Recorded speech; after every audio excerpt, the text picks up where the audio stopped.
Durch Gottes Gnade bin ich, was ich bin, sagt der Apostel Paulus zu den Korinthern. Par la grâce de Dieu, je suis ce que je suis, a dit l'apôtre Paul aux chrétiens en Corinthe. Gnade ist auch eines der Hauptthemen gewesen bei Martin Luther. Et le thème de la grâce était aussi un thème principal dans la vie de Martin Luther. Wie bekomme ich einen gnädigen Gott? Comment est-ce que je peux avoir un Dieu miséricordieux ou plein de grâce? Und diese Gnade, diese Sola Gratia, das war eines seiner wichtigsten Punkte oder sein wertvollstes Stück in seiner Botschaft, die Gnade Gottes. Et le plus important, le plus précieux, le cœur de son travail chez Martin Luther, c'était vraiment ce sola gratia, seulement la grâce, uniquement la grâce. Er hat es in das Zentrum seiner Botschaft gestellt. Il l'a mis au centre de son message. Es wird gesagt, dass sich gerade Männer oft schwer damit tun, den Begriff der Gnade anzunehmen. On parle et on dit que les hommes ont souvent plus de peine à accepter ce terme de grâce. Als Mann habe ich natürlich eine sehr subjektive Wahrnehmung und kann das auch bestätigen. Alors en tant qu'homme, j'ai une représentation, une perception de la chose plutôt subjective et je peux vraiment le confirmer. Und doch denke ich, dass wir uns da alle etwas wiederfinden können. Mais je pense que nous sommes tous concernés. Wir Menschen, wir möchten gerne das in der Hand halten, was wir selber greifen und gestalten können. Nous-mêmes, nous les hommes et les femmes, nous voulons vraiment tenir en main ce que nous pouvons faire par nous-mêmes. Selbst ist der Mann. Nous voulons le faire tout seul. Das, was ich selber gestalten, was ich entscheiden kann, ich möchte das auch selber in die Hand nehmen können. Ce que je peux décider par moi-même, je veux vraiment le prendre en main par moi-même aussi. Und manches Mal, da beobachten wir so diese Haltung, Gnade ist eher für Menschen, die schwach sind, die das Leben nicht immer im Griff halten können. Et des fois, nous rencontrons aussi cette attitude en nous-mêmes, auprès des autres, que la grâce est quelque chose pour les faibles, pour ceux qui ne peuvent pas gérer leur vie par eux-mêmes. Ich habe uns etwas mitgebracht. Je vous ai apporté quelque chose. Ein Hammer. Un marteau. Ein Zimmermannshammer. Un marteau de charpentier. Meine Erstausbildung war Zimmermann. Mon premier apprentissage était charpentier. Und dort musste ich viel mit diesem Hammer arbeiten. Et là, je devais vraiment souvent travailler avec ce marteau. Er ist nicht abgebrochen, er muss so. Il n'est pas cassé, c'est comme ça qu'il doit être. Ich kann Nägel rausziehen. Je peux tirer en dehors des clous. Wenn ich auf dem Dach bin, mit dem Spitz kann ich den Hammer irgendwo fixieren, um die Hände zu gebrauchen, um weiterzuarbeiten. Et quand je suis sur le toit, je peux planter mon marteau puis avoir les deux mains libres pour travailler. Und ich kann ihn versorgen, damit er schön immer am Mann ist, wenn ich ihn brauche. Et je peux le ranger convenablement puis l'avoir toujours sur moi quand j'en ai besoin. Ich packe gerne an. J'aime bien prendre les choses en main. Und vielleicht kennt ihr das auch. Anpacken, greifen, das, was ich selber gestalten kann, das möchte ich auch selber machen. Peut-être que vous le connaissez aussi dans votre vie, ce que vous pouvez faire par vous-même, prendre en main par vous-même, vous voulez le faire aussi par vous-même. Etwas, was greifbar ist, was Bestand hat und was ich auch gestalten kann. Prendre en main quelque chose qui se forme, quelque chose qui prend forme et quelque chose que je peux influencer.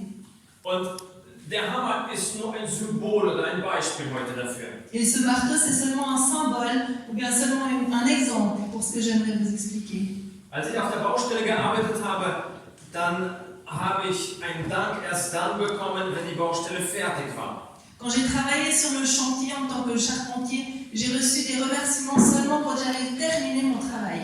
Der Bauherr oder der Architekt, niemand ist zu mir gekommen und hat gesagt, die Hälfte ist fertig, lassen wir gut sein für heute. Personne n'est venu à moi après avoir fait la moitié du travail pour me remercier et me dire c'est bon pour aujourd'hui, tu peux laisser le reste. Die Leistung, sie musste vollbracht werden. Je devais vraiment accomplir ce pourquoi j'étais là. Und den Anspruch hatte ich auch als Handwerker an mich selber. Ich habe erst dann ein Dankeschön erwartet, wenn die Leistung gut war und fertiggestellt wurde, das Projekt. Et ça aussi, cette attente, je l'avais aussi envers moi-même en tant qu'artisan. Je voulais seulement avoir des remerciements quand j'avais fini mon travail, quand j'avais mon travail accompli. Vor einiger Zeit habe ich ein interessantes Erlebnis gehabt. Il y a quelque temps, j'ai eu une rencontre particulière. Eine Person, die Schwierigkeiten mit sich hatte, mit den Mitmenschen und mit Gott. J'ai rencontré une personne qui avait des problèmes, des soucis avec soi-même, avec son prochain et avec Dieu. Und wir haben dann ausgetauscht und ich habe ihn gefragt, wie möchtest du das wieder in Ordnung bringen? Et nous en avons parlé, puis je lui ai posé la question, mais comment est-ce que tu veux remettre ta vie en ordre? Dein Verhältnis mit Gott und den Mitmenschen. Ta relation avec Dieu et les autres. Und er sagte, die Suppe habe ich mir eingebracht und ich werde sie auch selber auslöffeln. Et il m'a dit, c'est à moi de payer les pots cassés. Und auch mit Gott, das muss ich jetzt selber in Ordnung bringen. Et la relation avec Dieu, c'est moi qui dois la réparer. Von Gnade wollte er nicht viel wissen. Il ne voulait rien savoir de la grâce. Vielleicht hat das auch etwas damit zu tun, dass wir manchmal ein etwas falsches Begriff von Gnade haben. Peut-être ça aussi en relation avec le fait que nous avons une mauvaise image, une fausse image de ce terme de grâce. Was ist Gnade? Qu'est-ce qui est la grâce? Das ist ein altes deutsches Wort, was von seiner Bedeutung eine sehr interessante Definition hat. Alors le terme de grâce, ça vient de la langue germanophone, de l'ancien allemand, et c'est intéressant tout ce que ça contient. Es bedeutet eine Herablassung oder ein huldvolles Hingeben. Alors il s'agit d'une condescendance, ou bien se pencher de manière bienveillante envers quelqu'un. Der Große, der Erhabene geht zum Kleinen, zum Geringen, zum Hilflosen, zum Verschuldeten und gibt ihm etwas. Alors c'est le grand, le souverain, le puissant qui se penche, qui se penche et qui va à l'encontre du petit, du faible, de celui-là qui est en détresse, qui a besoin d'aide. Und diese Abhängigkeit, die möchte vermutlich niemand von uns heute haben. Et bien sûr que cette dépendance, personne ne voudrait l'avoir. Da stehen wir lieber selber hin und löffeln die Suppe aus, die wir uns eingebrockt haben. Nous préférons être là complètement nous-mêmes, par nous-mêmes, et de payer les pots cassés. Doch Gnade ist viel mehr. Mais la grâce est bien beaucoup plus. Es ist diese liebevolle Zuwendung Gottes, C'est cet amour, cette bienveillance de Dieu envers nous. ohne Forderung und ohne Gegenleistung. Sans attente et sans devoir payer en retour. Und vielleicht haben wir auch ein Problem damit, weil wir uns heute Gott gar nicht mehr als einen gerechten oder zornigen Gott vorstellen können. Et peut-être que nous avons aussi un problème avec ça parce que nous ne nous rappelons plus de ce Dieu qui peut se mettre en colère ou bien qui peut être juste. Und doch spricht die Bibel davon. Mais bien sûr que la Bible en parle. In unserem Verständnis, da beißen sich auch Gnade und Gerechtigkeit. Dans notre compréhension d'aujourd'hui, nous avons de la peine avec la justice et la grâce. Ça se mord quelque part. Vielleicht kennen wir das aus dem Amerikanischen, aus Filmen oder aus den Nachrichten. Da hat der Staatsoberhaupt die Möglichkeit, jemanden zu begnadigen.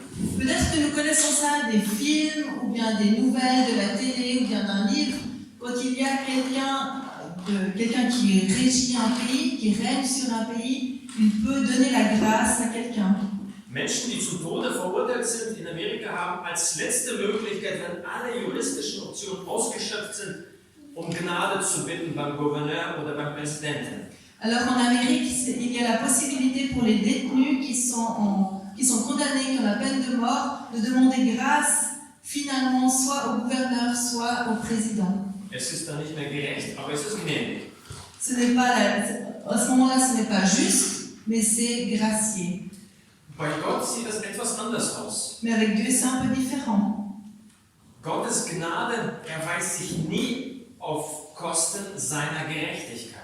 Avec Dieu, la grâce de Dieu n'est jamais à la place de sa justice. Und da gibt es nur eine Lösung. Il n'y a qu'une solution. Die Liebe Gottes, sie zeigt sich in ihrer vollen Stärke in Jesus.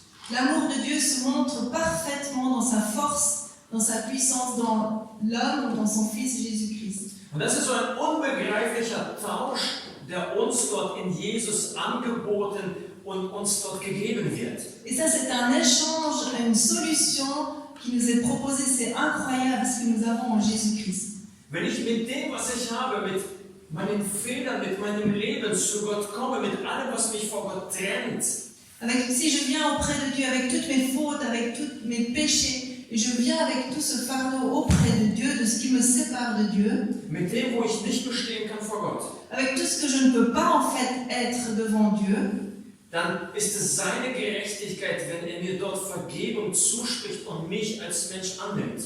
alors en fait c'est à ce moment-là que sa justice se déploie et il m'accepte en tant qu'être humain et me pardonne. Und hier wird auch diese einzigartige Rettung von Jesus so deutlich. Et ça c'est justement ce salut exceptionnel, cette action de sauvetage pour nous qui se met vraiment en image. Das, was ich abgeben darf und das, was ich dann bekomme von Jesus, wo er mich annimmt.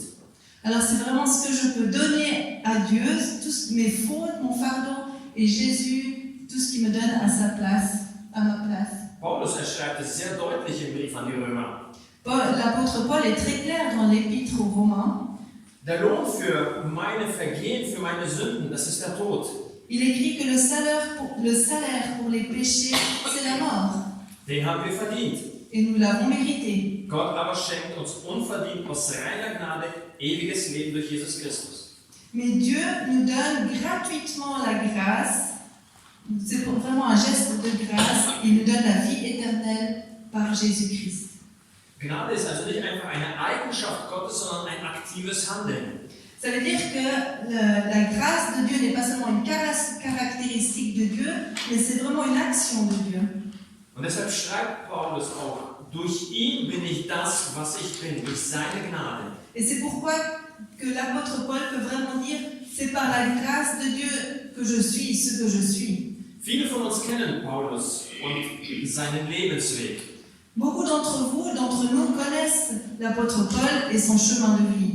Ein Saulus, ein hochintelligenter Mann, bestens ausgebildet, ein wortgewandter Theologe. C'était un grand théologien qui était parfaitement formé à sa mission. C'était Saul de Tarse qui était en route. Und er hat starke und feste Überzeugungen. Avec des convictions vraiment très fortes. Und dann hört er von einer Gruppe, die sich um diesen Jeschua versammelt und eine Art neue Sekte entsteht dort. Et il entend parler de ce groupe de gens qui se rassemblent autour de ce nom Jéchoua. Il dit, ah, c'est une nouvelle secte. Und dann möchte er dagegen vorgehen. Er mag diesen Jesus nicht. Il n'aime pas ce Jéchoua, ce Jésus. Il va le combattre. Und er sucht Unterstützung der Hohepriester. Et il va voir le grand prêtre pour avoir son accord et son soutien. Er startet eine aggressive und böse Verfolgungsaktion. Il commence une persécution violente et il reste violent envers ces nouveaux chrétiens. Menschen werden ins Gefängnis gebracht. Il y a des gens qui sont emprisonnés.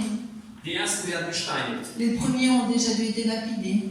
Aber er möchte weitergehen. Mais ce Saul de Tarse aimerait continuer. Er hat ein neues Ziel. Er möchte nach Damaskus. Son prochain but, c'est la ville de Damas. Eine bekannte große Stadt.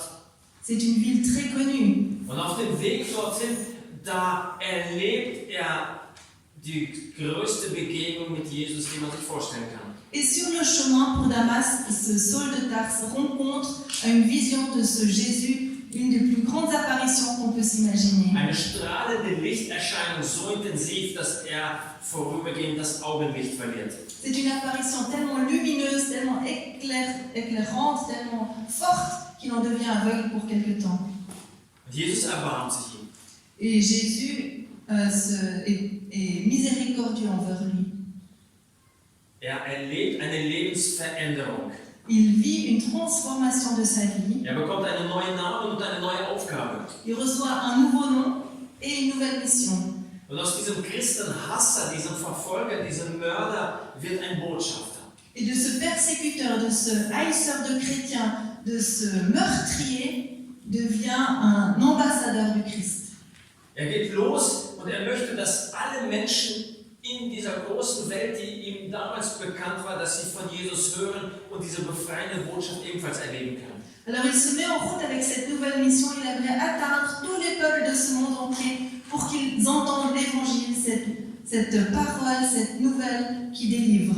Und deshalb schreibt er auch im Brief an die Korinther: Et c'est pour ça qu'il écrit dans la lettre aux Corinthiens, Allein durch die Gnade Gottes bin ich Apostel geworden. c'est seulement par la grâce de Dieu que je suis devenu un apôtre.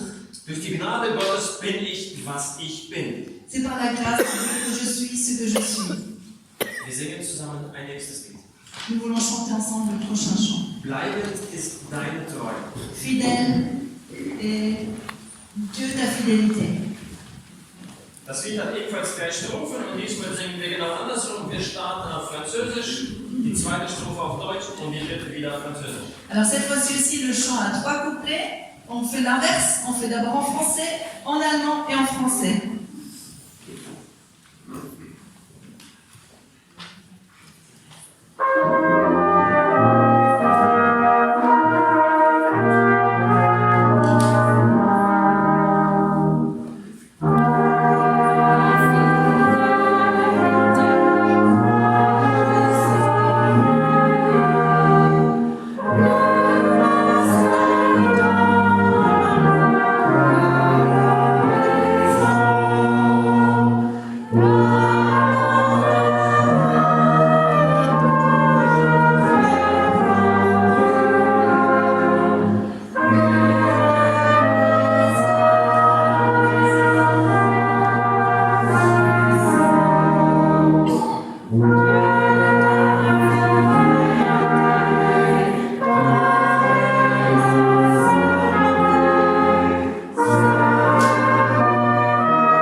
Wow.